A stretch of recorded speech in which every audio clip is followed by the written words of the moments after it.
ಬೆಂಗಳೂರಿಗರಿಗೆ shock ಎದುರಾಗಿದೆ. ಸಾಮಗ್ರಿಗಳ ಬೆಲೆ ಗಗನಕ್ಕೇರಿದೆ. ಮುಜುಗರ ಪಟ್ಟುಕೊಳ್ಳುವ ವಾತಾವರಣ. TV5 ಎಕ್ಸ್ಪ್ಲೇನರ್ಗೆ ಸ್ವಾಗತ. ನಾನು ಕ್ರೀಷ್ಮಾ ಆರ್ನೋಜಿ. ಮೊನ್ನೆ ತಾನೇ ಅಕ್ಕಿ ಮತ್ತೆ ನಂದಿನಿ ತುಪ್ಪದ ರೇಟ್ ಜಾಸ್ತಿಯಾಗಿ ಕಂಗಾಲಾಗಿದ್ದ ನಮ್ಮ ಬೆಂಗಳೂರಿಗರಿಗೆ ಈಗ ಇನ್ನೊಂದು ದೊಡ್ಡ ಶಾಕ್ ಎದುರಾಗಿದೆ. ಅಡುಗೆ ಮನೆಯ ಘಮ ಹೆಚ್ಚಿಸೋ ಮಸಾಲಾ ಸಾಮಗ್ರಿಗಳ ಬೆಲೆ ಈಗ ಗಗನಕ್ಕೇರಿದೆ. ಮಾರುಕಟ್ಟೆಯಲ್ಲಿ ಮಸಾಲೆ ಐಟಂಗಳ ರೇಟ್ ಎಷ್ಟು ಏರಿದೆ ಅಂದ್ರೆ ಸಾಧಾರಣ ಕುಟುಂಬಗಳ ತಿಂಗಳ ಬಜೆಟ್ ಕಂಪ್ಲೀಟ್ ಆಗಿ ತಲೆಕೆಳಗಾಗಿದೆ. ಹಳೆ ಮಾರ್ಕೆಟ್ನ ಸಣ್ಣ ದೊಡ್ಡ ವ್ಯಾಪಾರಿಗಳೇ ಗ್ರಾಹಕರಿಗೆ ಬೆಲೆ ಹೇಳಲು ಮುಜುಗರ ಪಟ್ಟುಕೊಳ್ಳುವ ವಾತಾವರಣ ಸೃಷ್ಟಿಯಾಗಿದೆ. ಮಾರುಕಟ್ಟೆ ವರದಿ ಪ್ರಕಾರ ಮಸಾಲೆಗಳ ರಾಜ ಎನಿಸಿಕೊಂಡಿರುವ ಸಣ್ಣ ಏಲಕ್ಕಿ ಬೆಲೆ ಆಲ್ ಟೈಮ್ ರೆಕಾರ್ಡ್ ಬ್ರೇಕ್ ಮಾಡಿದೆ. ಏಲಕ್ಕಿ ಮೊದಲು ಕೆಜಿಗೆ ರೂಪಾಯಿ 2800 ಆಸುಪಾಸಿನಲ್ಲಿದ್ರೆ ಈಗ ಬರೋಬ್ಬರಿ ರೂಪಾಯಿ 4000ವರೆಗೆ ಮಾರಾಟವಾಗ್ತಿದೆ. ಇನ್ನುಳಿದ ದೈನಂದಿನ ಮಸಾಲೆ ಹಾಗೂ ದಿನಸಿ ಪದಾರ್ಥಗಳ ಈಗಿನ ದರ ಹೀಗಿದೆ. ಕೆಂಪು ಮೆಣಸಿನಕಾಯಿ ಪ್ರತಿ ಕೆಜಿಗೆ ರೂಪಾಯಿ 2040ರಿಂದ ರೂಪಾಯಿ 325ಕ್ಕೆ ಏರಿಕೆಯಾಗಿದೆ.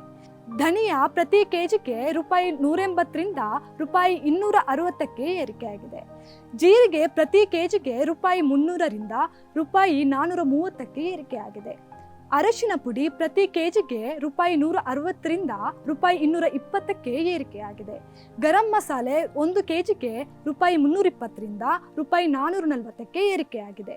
ಸಾಸಿವೆ ಮತ್ತು ಮೆಂತ್ಯ ಕೆಜಿಗೆ ರೂಪಾಯಿ 60ರಿಂದ ರೂಪಾಯಿ 100ಕ್ಕೆ ಏರಿಕೆಯಾಗಿದೆ. ಲವಂಗ ಕೆಜಿಗೆ ಸುಮಾರು ರೂಪಾಯಿ 810ಕ್ಕೆ ಏರಿಕೆಯಾಗಿದೆ. ಕಾಳು ಮೆಣಸು 1 ಕೆಜಿಗೆ ರೂಪಾಯಿ 700ರಿಂದ ರೂಪಾಯಿ 721ರವರೆಗೆ ಏರಿಕೆಯಾಗಿದೆ. ಜಾಯಿಕಾಯಿ ಪ್ರತಿ ಕೆಜಿಗೆ ಸುಮಾರು ರೂಪಾಯಿ 575ಕ್ಕೆ ಏರಿಕೆಯಾಗಿದೆ. ಇದರ ಜೊತೆಗೆ ಗುಂಟೂರು ಒಣಮೆಣಸಿನಕಾಯಿ, ತೊಗರಿಬೇಳೆ ಮತ್ತು ಉದ್ದಿನ ಬೇಳೆ ದರವು ಜೇಬಿಗೆ ದೊಡ್ಡ ಕತ್ತರಿ ಹಾಕ್ತಿದೆ. ಕೃಷಿ ವಿಶ್ಲೇಷಕರ ಪ್ರಕಾರ ಈ ದಿಢೀರ್ ಬೆಲೆ ಏರಿಕೆಗೆ 5 ಮುಖ್ಯ ಕಾರಣಗಳಿವೆ. ಮೊದಲನೇದಾಗಿ ಕರ್ನಾಟಕ ಸೇರಿದಂತೆ ನೆರೆಯ ರಾಜ್ಯಗಳಲ್ಲಿ ಸರಿಯಾಗಿ ಮಳೆಯಾಗದೆ ತಾಪಮಾನ ಹೆಚ್ಚಿದ್ರಿಂದ ಇಳುವರಿ ಕುಸಿದಿದೆ. ಉತ್ಪಾದನೆ ಕಡಿಮೆಯಾಗಿದ್ದರಿಂದ ಕೇರ್ ಮಾರ್ಕೆಟ್, ಯಶವಂತಪುರ ಎಪಿಎಂಸಿಯಂತಹ ಮಾರುಕಟ್ಟೆಗಳಿಗೆ ಬರುವ ಸರಕಿನ ಪ್ರಮಾಣ 35%ಗಿಂತ ಕಡಿಮೆಯಾಗಿದೆ. ಇಂಧನ ಬೆಲೆ ಏರಿಕೆಯಿಂದಾಗಿ ತೋಟಗಳಿಂದ ನಗರಗಳಿಗೆ ಸರಕು ತರುವ ಟ್ರಾನ್ಸ್ಪೋರ್ಟ್ ಖರ್ಚು ಹೆಚ್ಚಾಗಿದೆ. ಭಾರತೀಯ ಏಲಕ್ಕಿ ಮತ್ತು ಸ್ಪೈಸಸ್ಗಳಿಗೆ ವಿದೇಶಗಳಲ್ಲಿ ಬೇಡಿಕೆ ಹೆಚ್ಚಿದ್ದು ಸ್ಥಳೀಯ ಮಾರುಕಟ್ಟೆಗೆ ಪೂರೈಕೆ ಕಡಿಮೆಯಾಗಿದೆ. ಹೋಲ್ಸೇಲ್ ಮಾರುಕಟ್ಟೆಯಲ್ಲಿ ಮುಂದೆ ಇನ್ನೂ ಬೆಲೆ ಏರಬಹುದು ಎಂಬ ಆಸೆಗೆ ದೊಡ್ಡ ಪ್ರಮಾಣದಲ್ಲಿ ಸ್ಟಾಕ್ ಮಾಡುತ್ತಿರುವುದು ಬೆಲೆ ಹೆಚ್ಚಳಕ್ಕೆ ದಾರಿಯಾಗಿದೆ. ಈ ಬೆಲೆ ಏರಿಕೆಯಿಂದಾಗಿ ಸಾರ್ವಜನಿಕರ ಮೇಲೆ ಭಾರೀ ಹೊಡೆತ ಬಿದ್ದಿದೆ. ಮಿಡಲ್ ಕ್ಲಾಸ್ ಬಜೆಟ್ ಅಸ್ತವ್ಯಸ್ತ. ಸಾಮಾನ್ಯ ಕುಟುಂಬಗಳ ತಿಂಗಳ ಗ್ರೋಸರಿ ಖರ್ಚು 15%ರಿಂದ 20% ಹೆಚ್ಚಾಗಿದೆ. ಹೋಟೆಲ್ ಹಾಗೂ ತಿಂಡಿ ದರ ಏರಿಕೆ.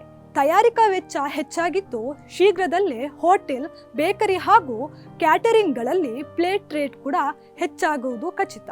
ಚಾಟ್ಸ್ ಹಾಗೂ ತಳ್ಳುವ ಗಾಡಿ ವ್ಯಾಪಾರಿಗಳ ಲಾಭದ ಪ್ರಮಾಣ ತೀವ್ರವಾಗಿ ತಗ್ಗಿದೆ.